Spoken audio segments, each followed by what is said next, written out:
사실 어제 오늘 최대 이슈는 대통령 대면 조사 아니겠습니까? 지금 날짜가 공개됐다는 이유로 오늘 대통령 조사는 일단 불발이 됐는데 네.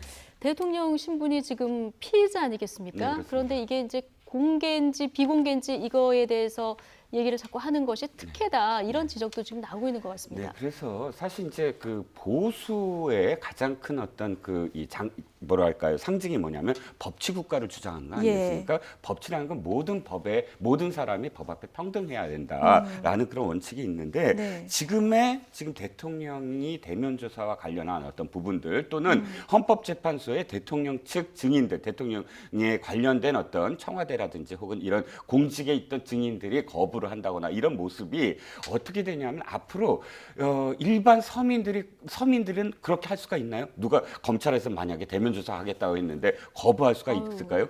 그리고 어떤 재판소에서 증인으로 참석하라고 그랬는데 거부할 수 있을까요? 네. 그런데 이런 어떤 행태를 보고 사실은 법의 권위가 무너지고 네. 있는 현장 아니겠습니까? 대통령이 물론 자신이 관련된 재판이긴 하지만 그럼에도 불구하고 자신이 법의 권위를 지켜야만 자신도 대통령이라는 어떤 직위의 품격을 유지하는 것이다. 네. 라는 점에서 사실 대면 조사를 이런 날짜를 공개했기 때문에 안 된다라는 이유를 대면서 대면 조사에 대한 이유를 거부를 하는 모습을 보인다는 건 법치국가로서는 사실 이해가 될 수 없다. 보수의 가치에도 어긋나는 것이다. 지금 이런 평을 해주셨는데, 근데 대통령 지금 왜 이렇게 비공개 조사에 집착을 하는 겁니까? 저는 비공개 이유가 조사에 있을까요? 집착한다라기보다 특검 네. 흠집내기라는 생각이 들어요. 특검을 흠집내기 위한 의도다. 왜냐하면 지금 9일이나 10일 정도에는 대통령의 대면 조사가 이루어질 것이다. 그건 계속 나왔던 얘기예요. 네.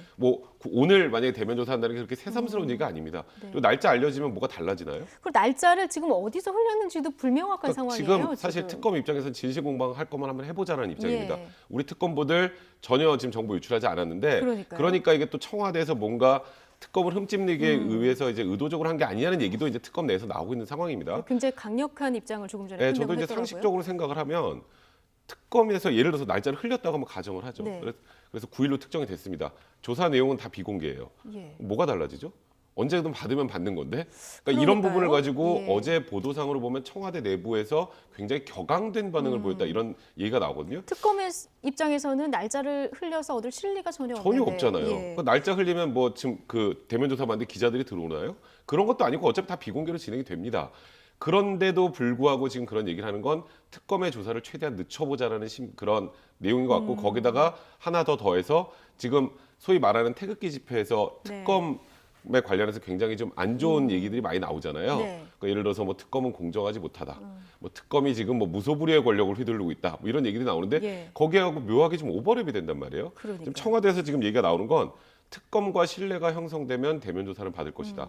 근데 어떻게 형성이 되나요? 그럼 신뢰라는 것 자체가 지금 이런 부분에서까지 하나하나 문제 삼으면 그러다 보니까 오늘 특검에서도 이제 이 관련해서 비공개 원칙 없다라는 식으로 아마 정리가 될 것 같습니다. 아침 보도상으로 오후 2시에 보면. 공식 입장을 밝힐 예정입니다만 어쨌든 앞으로 비공개로 해달라는 대통령 측 요구 받아들이지 않겠다 이런 입장을 오전에 밝혔거든요. 네, 그렇습니다. 그러니까 지금 사실 저는 이제 청와대 입장이, 그러니까 박 대통령 측의 입장이 이 트집을 잡으려고 하는 것도 있지만 가장 중요한 건 기싸움에서 뭘 요구하냐면 피의 사실. 그러니까 이 피의 사실을 공표한다. 그러니까 일단 대면 조사를 한 다음에 검찰은 무언가 스모킹건을 갖고 있을 것이다. 예. 대통령이 예상 못한 어떤 질문들이나 혹은 증거를 들이대면서 압박을 할 것이다라는 가정하에서 그런 부분들에 대해서 대통령의 진술이나 혹은 반응이 네. 데일리 브리핑에서 만약 나온다면 그 이후에 헌재에 대한 영향 예. 또는 앞으로의 어떤 그런 여론 이런 것들이 사실 악화될 가능성이 크지 않겠습니까? 그러니까 청와대는 무조건 공표하지 마라. 그 약속을 지켜라. 전 신뢰관계가 그런 의미라고 봐요. 예. 신뢰가 형성된다면 나가겠다라는 건 물론 날짜만이 아니라 사실 그 날짜는 단초에 불과하고 절대로 그러니까 조사 받은 다음에 그 내용과 관련해서는 데일리 브리핑에서 얘기하지 마라. 그걸 확약해라. 이게 지금 대통령 측의 어떤 입장이 아닌가 싶습니다. 어쨌든 특검은 굉장히 단단히 뿌리 난 것 같습니다. 오후 2시 반에 정례 브리핑을 하는데 여기서 이제 모든 걸 밝히겠다. 지금 대통령 측과 대면 조사 조율 과정 그리고 왜 무산됐는지 이 과정을 모두 다 밝히겠다 이런 입장을 밝힌 상황이라서요. 오늘 오후 그 브리핑은 특별히 더 지금 주목이 되는 그런 상황입니다. 또 시간은 없고 갈 길은 바쁜 특검. 그래도 뭐 대통령 조사는 꼭 필요하다는 입장인데요. 대통령이 지금 받고 있는 혐의가 10가지가 넘는다고 이렇게 알려져 있지 않습니까? 여기서 잠깐 특검이 보고 있는 이 차고 넘치는 대통령 혐의들에 대해서 좀 짚고 가보겠습니다. 차현주 앵커가 정리를 해드립니다. 검찰과 특검에서 밝혀낸 박근혜 대통령의 혐의는 무려 10여 가지입니다. 검찰은 박 대통령의 혐의에 대해 증거가 차고 넘친다라는 표현을 쓴 적이 있는데요. 최순실 씨 그리고 안종범 전 수석 등의 공소장에 적시된 내용을 바탕으로 박 대통령의 혐의를 정리해 보겠습니다. 먼저 뇌물죄입니다. 제일모직과 삼성물산 합병 등의 힘을 써주는 대가로 삼성으로부터 무려 400억 원대 뇌물을 받은 혐의입니다. 이 400억 원에는 삼성이 재단에 출연한 204억 원, 그리고 최순실 씨 회사 계약, 최 씨 딸 정유라 씨의 승마 지원 등이 포함됐습니다. 박 대통령은 강력 반발했죠. 완전히 엮은 겁니다. 예, 뭐 어디를 도와주라 하는 거 하고는 제가 정말 확실하게 말씀드리는데 그 누구를 봐줄 생각 이거는 손톱만큼도 없었고 제 머릿속에 아예 그게 없었어요. 하지만 특검이 확보한 안 전 수석의 업무 수첩에는 삼성의 합병 문제를 정부가 적극 도와주라라는 박 대통령의 지시와 이재용 삼성 부회장과의 독대 때 최순실 씨의 조카 장시호 씨의 한국 동계스포츠 영재센터에 삼성그룹의 후원을 요청한 정황이 적혀 있었습니다. 다음은 직권 남용입니다. 미르 K스포츠재단에 800억 원 가까이 대기업 출연금을 강제 모금한 정황이 역시 안 전 수석의 수첩에서 발견됐습니다. 또 최순실 씨 지인업체인 KD코퍼레이션에 현대차 일감을 주도록 한 혐의도 받고 있습니다. 헌법 위반과 관련해서는 문학의 블랙리스트가 대통령과 공모관계가 있다고 봤습니다. 특검은 이미 구속된 김기춘 전 실장, 조윤선, 김종덕 전 문체부 장관 등 5명의 공소장에 박 대통령이 공모했다고 적시했습니다. 블랙리스트 작성을 지시한 윗선에 대통령이 있다고 본 겁니다. 청와대 문서 유출 등 공무상 비밀 누설도 이미 구체적인 정황이 확인됐습니다. 이뿐 아니라 서면 보고만 받은 것으로 알려진 세월호 참사 당일 7시간, 그리고 주치의를 제쳐두고 비선에게 진료를 맡긴 정황 등 대면 조사를 통해서 밝혀야 할 혐의들이 너무나 많습니다. 네, 지금 차현주 앵커가 정리를 해줬는데요. 지금 보면 혐의가 너무 많은데 이걸 대면 조사가 이루어진다고 해도 하루 안에 이걸 다 조사를 할 수 있을까? 사실 이것도 의문이거든요. 사실 박영수 특검이 처음부터 그 입장을 발표를 했었을 때 대통령 대면 조사는 최소한에 그쳐야 한다. 한 번 안에 모든 걸 끝내겠다고 하는데 지금 질문만 수백 가지가 된다고 합니다. 네. 근데 이제 그 질문을 수백 가지를 다 하다 보면 네. 거기서 또 가지를 치는 질문들이 나오게 될 거고 그렇죠. 그 가지를 치는 질문들의 객관적 증거를 들이대고 박근혜 대통령 입장을 듣고 하는 과정이 되면 이게 현실적으로 하루에 가능할까라는 의문이 드는 건 사실이지만 아마 그 질문의 가지수를 줄여서라도 뭐 너무 길게 뭐 한 번 말고 두 번, 세 번 이렇게 할 가능성이 그렇게 높진 않은데요. 네. 사실 저는 이번에 박근혜 대통령이 대면 조사 이 뭐 날짜를 뭐 유출했다고 해서 거부한 이 모습을 보고 사실 우리나라 국민들이 다른 건 몰라도 지금 박근혜 대통령의 혐의가 있고 없고는 두 번째 문제입니다. 박근혜 대통령께서는 본인이 계속 결백하다고 하시니까 최소한 법치주의가 지켜지고 있다라는 모습 정도는 박근혜 대통령도 지금 물론 직무 정지지만 우리나라의 대통령이십니다. 예. 대통령께서 최소한 우리나라 법치가 살아있다는 모습 정도는 국민들한테 한번 보여줘야 되지 않을까. 정말 무고하다고 하시면서 계속 이렇게 대면 조사를 거부하고 특검을 흠집내고 하는 게 국민들의 실망감은 더 커질 수밖에 없습니다. 저는 최소한 저희가 이제 자라난 아이들한테 우리나라가 그래도 법치주의만큼 법 앞에 평등하다는 만큼은 정말 자신 있게 얘기해 줄 수 있는 상황이었으면 좋겠어요, 우리나라가. 근데 지금 현재 그 청와대에서 나오는 이런 상황들을 보면 과연 우리나라의 법치주의가 제대로 지켜지고 있는지 정말 개탄스러운 상황입니다. 무고하다, 엮였다 이런 표현을 계속 쓰면서 이제 본인이 대통령은 잘못한 게 없다. 좀 내가 굉장히 억울하다 이런 입장을 계속 견지를 하고 있는데요. 네네. 그렇다면 정말 말씀하신 대로 나와서 좀 조사를 당당하게 받으면 되지 않을까 이런 의견들이 좀 많이 나오고 있는 것 같고요.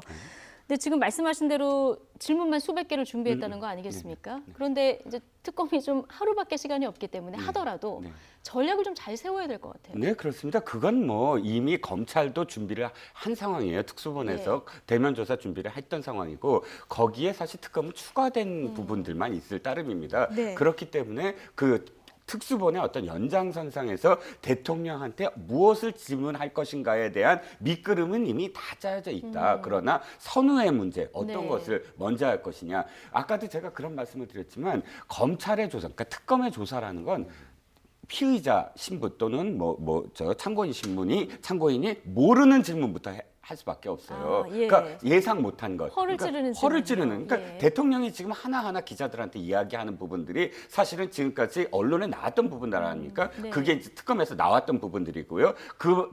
그 기자들한테 한 그 답변들을 보면 박 대통령의 이 어떻게 답변할 것이다라는 건 이미 다 특검도 예. 다 알고 있을 거 아닙니까? 네. 그걸 모르는 것도 아니고. 특검도 알고 그러면 있고 준비도 철저히 했을 텐데요. 그렇죠. 예. 그러니까 지금 내용은 많지만 100가지 질문이 중요한 것이 아니라 대통령이 준비 못한 한 가지 질문이 중요하다. 한 방이 중요하다. 그렇죠. 예. 그게 대통령이 사실은 가장 두려워하는 것 또는 최순실 씨가 두려워하는 것이죠. 최순실 씨가 저는 지난번에 그 고함을 지른 게 굉장히 전략적이라고 봅니다. 예. 저는 굉장히 그게 저도 사실은 음모론을 별로 안 좋아하지만 메시지라고 생각을 하거든요. 그 이후에 완전히 달라지지 않았습니까? 그러니까 어떤 부분에선 방어를 하겠다라는 어떤 그 확고한 어떤 메시지라고 저는 판단을 하는데 네. 지금 대통령이 준비해야 할 건 끝까지 그러니까 어디까지 지금 밝혀졌느냐, 어디까지 지금 추적이 됐느냐 이것을 알고 싶은 게 아마 대통령의 측의 어떤 변호인단이나 혹은 청와대 입장일 겁니다. 예. 사실 지금까지 예. 특검이 이제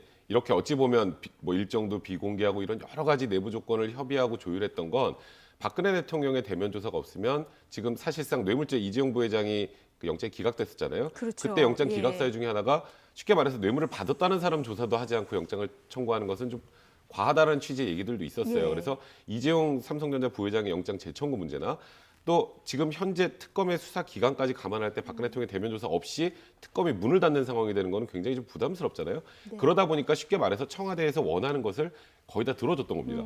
근데 지금 어제 바로 특검이 날짜를 외부에 흘렸다는 이유로 지금 오늘 대면 조사를 안 받고 있잖아요. 예. 그러니까 특검이 오늘 전략을 바꿀 수밖에 없는 건 이런 여러 가지 조건들 가지고 협상을 하게 되면 뭐 하나 또 꼬투리가 잡히면 또 대면 조사 못 하고 예. 또 뭐 하나 꼬투리가 잡히면 이건 특검이 잘못해서 우리가 못 하고 이런 쪽으로 될 가능성이 많기 때문에 지금 특검이 강수로 맞서겠다는 건 어떠한 조건도 없이 그냥 공개하고 날짜 그 안에서 어차피 조사하는 거는 비공개니까요. 네. 공개하고 강하게 갈 수밖에 없다는 입장을 밝힌 건 어찌 보면 너무 당연한 수준이라는 생각이 좀 듭니다. 예. 뭐 조사받을 대통령 입장에서는 지금 정호성 전 비서관의 녹취 파일이라든가 안종범 전 수석의 수첩이라든가 이런 증거물들이 굉장히 부담스러울 수밖에 없는 상황인데 아까 잠깐 말씀하셨듯이 새로운 증거를 바탕으로 한 어떤 특검에 준비된 질문 이런 게 있을까요? 저는 있다고 봅니다. 있다고 봅니다. 왜 그러냐면 이겁니다. 아까 말씀하신 그 39건이잖아요. 한 방이 있을까요? 39건. 네. 그러니까 안종범 수석의 그 39건은 거의 사초 수준이라고 하지요. 예. 기록은 전부 다 데이터에 있지만 말한 사람은 그걸 전부 다 기억 못 할 겁니다. 예. 그러니까 어떤 부분에서 자신이 기억하지 못한 부분을 안종범 수석에게 어떻게 지시를 했나. 그리고 지금까지 언론에 보도되지 않은 내용 가운데 그렇죠. 그러니까 뭔가의 특검은 질문이 있을 분명히 것이다. 예. 모든 거를 다 그러니까 데일리 브리핑에 하지 않거든요. 엄청난 많은 양 중에 사실은 자신들이 수사 과정에 도움되는 방향으로 데일리 브리핑을 했을 겁니다. 네. 그러면 사실 결정적인 그 무엇인가가 있지 아니한다면 예. 그저 조서에 이렇게 나왔다. 어떤 표정을 짓고 묵묵부답이었다라는 것만 그 조서 하기 위해서 대면 조사를 한다면 사실 이렇게 자신감 있게 특검이 여기까지 대면 조사를 할 수 있다. 그리고 들어가서도 하겠다까지도 그렇게 한다는 건 사실 있을 수 없는 일이고요. 예. 저는 특검이 분명히 무엇인가를 갖고 있다. 그리고 또 대통령 측에서도 날짜를 트집 잡는 건 그 무엇인가가 사실은 아직 파악이 안 돼서이다. 예. 라는 어떤 생각을 할 수 있는 거죠. 네. 지금 대통령 오늘은 무산됐습니다마는 네. 대통령도 지금 조사는 받겠다는 입장인 것 같고요. 지금 근데 날짜를 계속 미루는 것이 실익이 있을까 대통령 쪽에. 그리고 아까 잠깐 얘기가 나왔습니다마는 이런 자꾸 대통령 측이 날짜를 미루거나 조사를 안 받거나 네. 이런 것이 특검 쪽에는 오히려 그 수사 기간을 연장할 수 있는 명분을 주는 것이 아니냐. 그러니까 예. 여러 가지 문제가 좀 있는데요. 이게 박근혜 대통령이 대면 조사를 계속 미루는 건 전 첫 번째로 탄핵의 영향 때문이라는 생각이 네. 좀 들어요. 그러니까 박근혜 대통령하고 대면 조사를 마치면 아마 헌재에서 문서송부 총탁이라는 방식으로 특검에게 이 지금 박근혜 대통령의 조사 내용을 좀 보내달라고 할 가능성이 많습니다. 예. 그것도 역시 당연히 헌재에서 살펴봐야 될 부분이죠. 뭐 탄핵 관련해서 굉장히 꼼꼼하게 봐야 되니까 이 시기를 늦추면 탄핵 시기도 같이 늦어지지 않을까라는 생각을 하나 하시는 것 같고요. 예. 일단 박근혜 대통령이나 청와대 그리고 또 박근혜 대통령 변호인단이 그런 생각을 첫 번째로 하는 것 같은데 딜레마가 뭐냐면 그렇게 해서 계속 미루다 보면 뭐 여론이 안 좋아지는 거는 뭐 이미 지금 어찌 보면 청와대는 여론은 지금 사실상 신경 안 쓰는 거나 마찬가지 상황인데 계속 미루다 보면 결국 이제 특검이 그러면 우리 지금 조사를 못했으니까 수사기간 연장해야 되지 않겠느냐라는 네.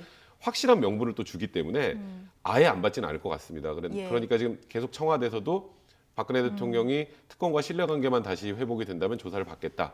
정규제 TV에서도 박근혜 대통령은 특검 조사에는 응할 것이다라는 얘기를 계속했던 것은 피치 못하는 상황이기 때문에 그 부분은 이제 청와대에서도 계속 그런 메시지를 흘리는 건데 예. 그렇다면 결국 받을 수 있는 최대한도로 뒤로 밀어서 받는 방안 그걸 이제 특검과의 신뢰가 형성되는 시간이라는 표현으로 좀 이렇게 포장이 된 게 아닌가. 저는 그래서 그렇군요. 다음 주 정도에는 어떤 방식으로든지 대면 조사가 이루어질 가능성이 높다라는 생각이 듭니다. 네, 대통령 입장에서는 가장 생각하기 싫은 시나리오가 이제 헌재에서 3월 13일 전에 탄핵이 인용되고요. 그리고 지금 특검의 수사 기간은 연장이 되는 겁니다. 이렇게 되면은 대통령 신문 자체가 달라지기 때문에 이제 대통령이 지금 이 부분을 가장 경계한다. 이렇게 봐야 그렇습니다. 되겠죠. 예. 탄핵이 기각되느냐 인용되느냐 사실은 이 일반 국민들은 거기에 지금 초점을 맞추고 있는데 대통령 입장에서는 그것 중요하죠. 그것도 중요하지만 바로 인용이 된 이후부터 사실은 방어막이 없어지지 않습니까? 예. 형사상 소추에 대한 방어막이 없어지기 때문에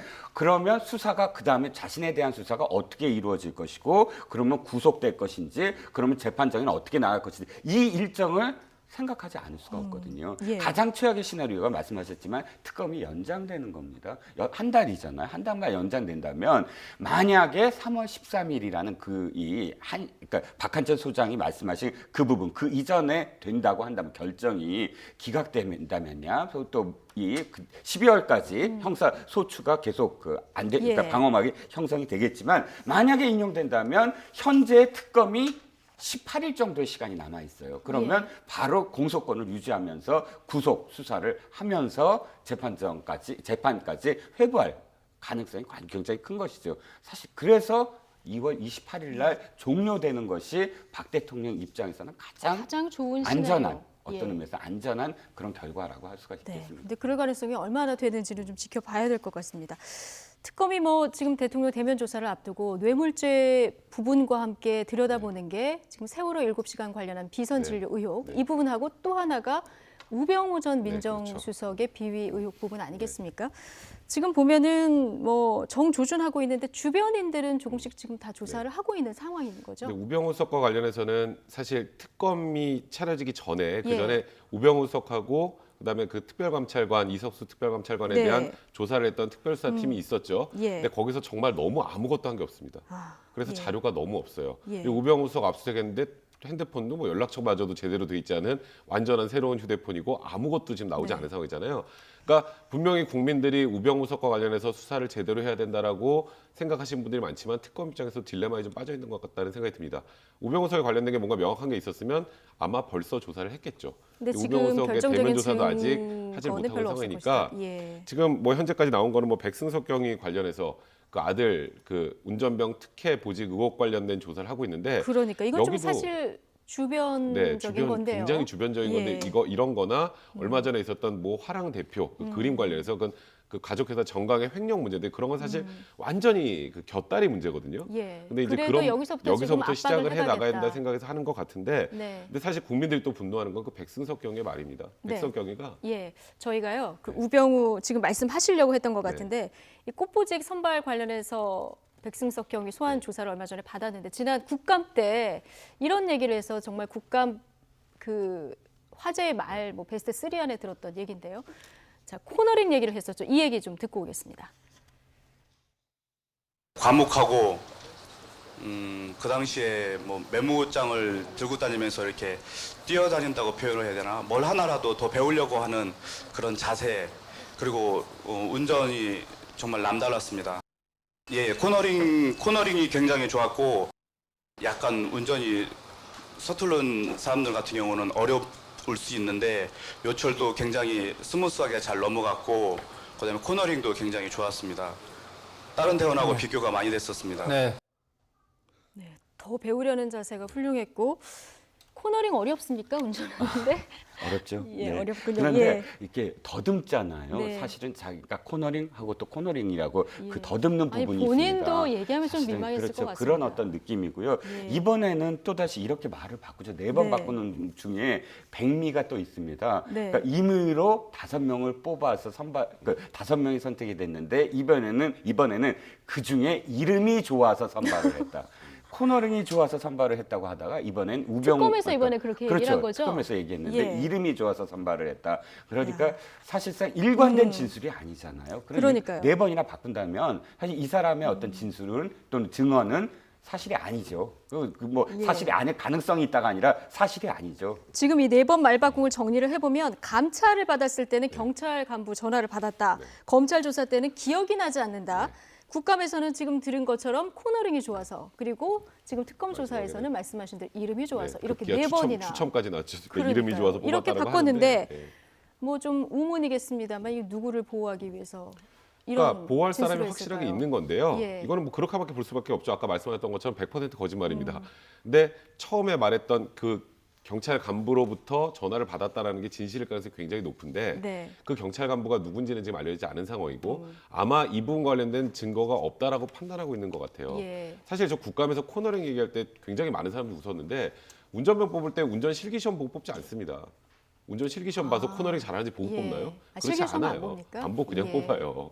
그리고 이 경위, 그러니까 뭐 제가 이분의 그 직위가 낮다는 걸 비하는 게 아니라 경위의 단독 결정으로 상사의 운전병을 선발한다는 것도 사실 그 부분도 좀 납득이 되지 않는 상황이라 네. 최소한 누군가에게 부탁을 받고 뽑았을 가능성이 높은데 특검도 좀 답답한 상황인 건 지금 누가 봐도 좀 우스운 상황이죠. 이름이 좋아서 뽑았다라는 거. 예. 근데 이걸 뒤집을 만한 직접적인 증거가 나오지 않으면 특검에서도 거짓말한다는 100% 심증은 있지만 지금 예. 우병우 수석과의 연관성을 찾는 게 현실적으로 쉽지가 않아요. 그러니까 이게 역시 또 굉장히 우리에게 웃음을 주곤 있지만 네. 특검 입장에서는 굉장히 좀 답답한 상황인 겁니다. 그러니까요. 법 전문가 우병우 전 수석이 법 전문가다 보니까 뭐 증거를 남겼을 리 만무하고 특검이 그러니까 이런 데부터 지금 압박을 해가고 있는 그런 그래서 상황이네요. 청와대를 언제- 해야 된다는 얘기가 여기서도 나오는 겁니다. 그렇군요.